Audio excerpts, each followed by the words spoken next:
The noise beneath the floor. I've never been able to forget the sound. It started small, like a creak, a little out of place, but not alarming. At first, I thought it was just the house settling. You know how older houses can do that. Squeaks and pops in the floorboards. But this wasn't a normal sound. It was rhythmic. Like something tapping. At first, it was faint, just a single tap every few hours. But as the days passed, it grew more insistent, more frequent. Tap. Tap. Tap. A slow, deliberate rhythm, like someone was tapping their fingers on the floor right underneath me. I live in an old house. A Victorian-style two-story, the kind with creaky stairs and drafty rooms. I bought it a couple of years ago. The price was right because it needed some work, but it had character. High ceilings, beautiful wooden trim, and a big empty attic. I loved it. But after a while, the house started feeling wrong. It wasn't the house itself, it was something beneath it. Something in the floor. At first, I thought I was just tired, that maybe the noise was just my imagination playing tricks on me. I'd lie awake at night, the sound echoing in the dark, and tell myself it was nothing. Just the house. Just the wind. But it never stopped. The tapping came every night around midnight.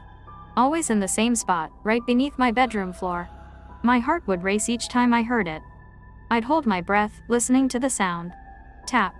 Tap. Tap. I'd get out of bed, stand over the spot, and just stare at the floor, trying to figure out what it was.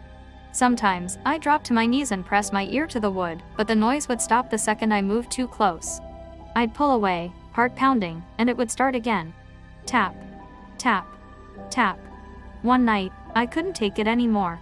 I grabbed a flashlight, went downstairs, and crawled into the basement. The floor above me was silent, but the air felt thick, like something was waiting. I went to the spot directly beneath my bedroom, shining the light on the exposed beams and floorboards. The basement was damp, and the air smelled musty, but it was calm.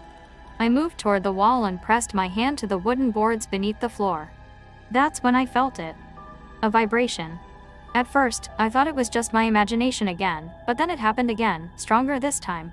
It was like something, or someone, was moving beneath the floor, just a few inches away from where I was standing. I froze, sweat trickling down my spine.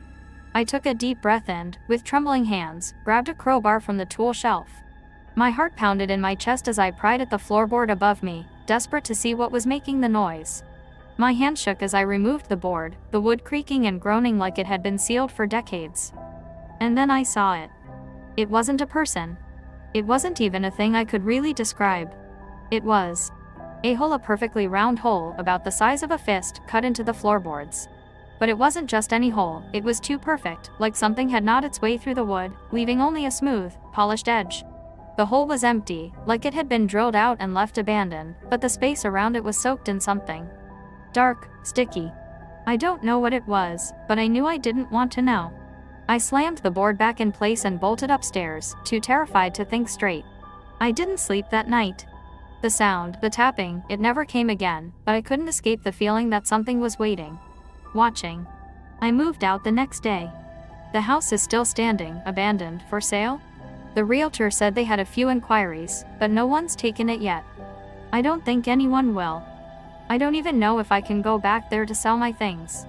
Because every time I close my eyes, I hear it again. The tapping.